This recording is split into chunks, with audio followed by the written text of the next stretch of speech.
இந்த சிக்கல் கிராமத்தை பொறுத்தவரை திமுக காங்கிரஸ் கூட்டணிக்குன்னா 80% எனக்கு ஓட்டு விழுந்துச்சு இந்த தொகுதியில். அதே சிக்கல் ஒன்றிய கவுன்சில்லேயே அவள் வந்து அவ்வளவு ஓட்டு. அதனால் அவளுக்கு நன்றி விடணும். நான் தான் நன்றி விடணும். இன்னொன்று, இவ்வளவு கூட்டம் 15 வருஷத்துக்கு அடுத்து இன்னைக்கு தான் நான் பார்த்துருக்கேன். வேறு எங்கேயுமே இல்லை. 15 வருஷத்துக்கு முன்னாடி ராம்நாட்டில் ஒரு கூட்டம், எங்கேயாவது விருதுநகரில் ஒரு கூட்டம், திருநெல்வேலி ஒரு கூட்டமாக நடந்துச்சு.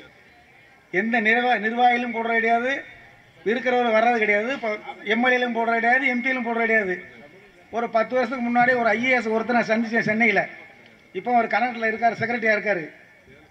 அவர் சொன்ன வார்த்தை, இந்த காங்கிரஸ் கட்சி ஏயா தேஞ்சு போதும் கட்சி அப்படின்றாரு. நான் சொன்னேன், தமிழ்நாடு இது சென்னையிலேருந்து காசிமிலேருந்து கன்னியாகுமரி வரை பல மொழி பேசுகிறான். அதனால் பல குரூப் இருக்குது.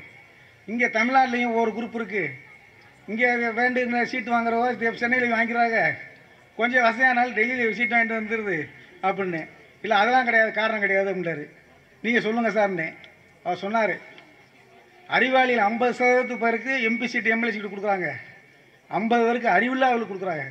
இதுதான் காங்கிரஸ் வளர்ச்சி இல்லாமல் போகிறது காரணமேன்றார். இன்றைக்கி இன்னும் கரண்டில் வேலை வந்துட்டு இருக்காரு.